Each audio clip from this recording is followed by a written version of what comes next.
Uzbekistan,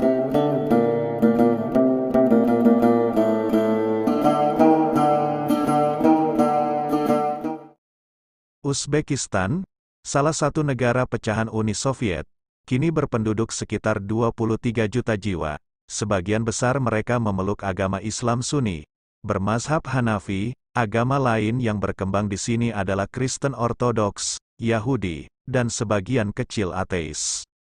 Sepintas, bila dilihat dari bangunan madrasah yang megah, masjid dan tata krama penduduk di sana yang gampang melafalkan kalimat Assalamualaikum, ada rasa bangga sesama Muslim, bahwa di negara yang baru merdeka tanggal 1 September tahun 1991 itu Islam masih kokoh.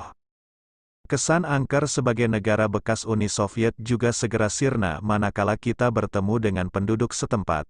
Bila Anda mengaku Muslim, maka sikap ramah akan cepat Anda jumpai pada masyarakat setempat. Sambil menyodorkan tangan untuk bersalaman, mereka biasanya menyertainya dengan ucapan Assalamualaikum. Ketika mengucap salam itu, biasanya mereka menempelkan tangan kanan di dada sembari menganggukkan kepalanya, dan yang paling menggembirakan, ternyata para Muslim Uzbekistan itu sangat bangga dengan keislamannya. Melihat kenyataan masyarakat Uzbekistan yang seperti itu, barangkali akan mengubah persepsi kita tentang pemerintah komunis, ex-Uni Soviet, dalam arti, meskipun komunis sempat berkuasa selama puluhan tahun di negeri Imam Bukhari itu, ternyata Islam tetap kokoh. Tapi apa benar demikian? Apa benar Islam benar-benar kokoh di sana? Ternyata tidak. Perkembangan Islam di sana sangat memprihatinkan. Ada perasaan sedih begitu kita mengetahui bagaimana kondisi sebenarnya. Kebesaran nama sejumlah tokoh Islam seperti Imam Bukhari seperti tertelan zaman begitu melihat kehidupan agama Islam di sana. Meski ada rasa kebanggaan sebagai Muslim, seperti diakui Abdul Majid, ternyata mereka tidak pernah menjalankan ibadah ritual sehari-hari. Sholat misalnya, pada bulan Ramadan, mereka juga tidak berpuasa. Mereka bahkan terheran-heran ketika ditanyakan, mengapa mereka tidak sholat dan puasa. Menurut Abdul Majid, banyak di antara Muslim Uzbekistan yang tidak tahu bahwa sholat, puasa, dan rukun Islam yang lain merupakan keharusan setiap umat Islam untuk menjalankannya. Selain itu, larangan Islam, seperti minuman beralkohol, minuman keras, juga sudah menjadi bagian dari kehidupan sehari-hari mereka. Alasannya, untuk memanaskan badan, terutama pada musim salju. Dan anehnya, sebelum menenggak minuman keras itu mereka tetap mengucapkan basmalah. Hal lainnya yang sangat memprihatinkan, meskipun jumlah masjid tidak begitu banyak, tetapi tidak banyak pula orang yang sholat di sana. Di masjid tertua di kota Tashkent, ibu kota Uzbekistan, misalnya, terlihat hanya orang-orang tua, berumur di atas 50 tahunan, yang masih rajin sholat. Pemandangan seperti itu juga terlihat di Masjid Imam Bukhari di Samarkand. Keprihatinan tentang kondisi masyarakat Muslim Uzbekistan ini akan semakin bertambah, manakala kita menengok sejarah Uzbekistan sendiri.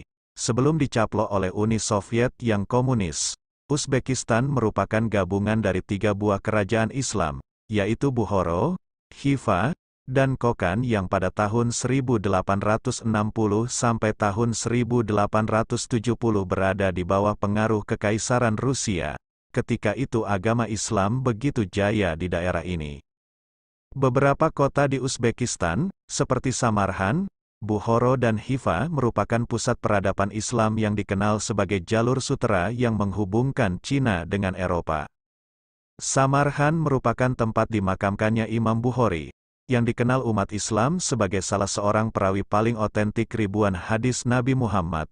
Sedang Bukhara adalah tempat kelahiran Imam Naqsabandiyah, guru dan penyebar tarekat Naqsabandiyah, yang ratusan ribu pengamalnya kini tersebar di berbagai penjuru dunia, termasuk di Indonesia.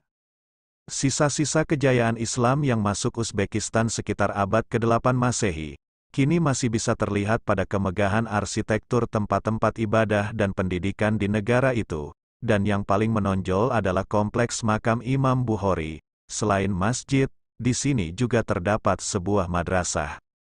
Di pusat kota Samarkand, terdapat Registan Square. Dulu ini merupakan kompleks madrasah yang terdiri dari 3 bangunan dengan arsitektur yang sangat unik.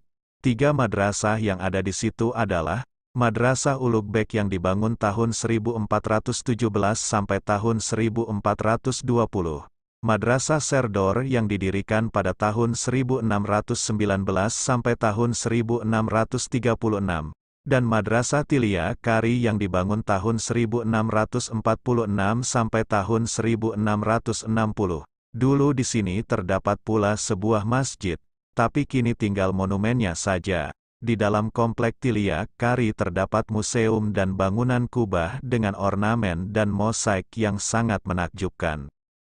Samarhan juga memiliki kompleks Saki Zinda, sekitar 1 kilometer dari pusat kota. Komplek ini menggambarkan kota tua zaman kejayaan Islam abad ke-14. Di dalam kompleks ini terdapat lebih dari 20 bangunan yang terbagi menjadi 3 bagian yakni bawah, tengah dan atas. Antara bangunan bawah menuju ke atas dihubungkan 40 anak tangga. Di setiap bangunan terdapat makam, dan salah satu makam yang terkenal adalah makam Ibnu Abbas yang terletak di bagian atas. Kabarnya, Ibnu Abbas ini adalah saudara sepupu Nabi Muhammad. Di sekitar kompleks ini dikelilingi oleh kuburan umum. Di kota ini terdapat pula kompleks Gus Emir, seorang tokoh penjuang negara itu. Komplek ini adalah sebuah karya seni bangunan Asia Tengah yang sangat terkenal di dunia. Konstruksinya dimulai tahun 1403 yang kemudian dihubungkan dengan kematian Sultan Muhammad, cucu Timur Leng. Di kompleks ini terdapat makam Timur Leng, Ulugh Bek, Sultan Muhammad, keluarga dan kerabat Timur Leng. Di kota Bukhara, terdapat sebuah makam Samanid. Ini merupakan bangunan pertama di Asia Tengah yang dibuat dari batu bata. Bangunan berkubah ini dibangun oleh Sultan Ismail Samani pada akhir abad ke-9. Menurut cerita, kubah ini merupakan simbol dari keteguhan hati. Bukhara boleh dikatakan sebagai sebuah museum kota, karena di situ terdapat 140 monumen dengan arsitektur kota tua yang dibangun mulai abad ke-9.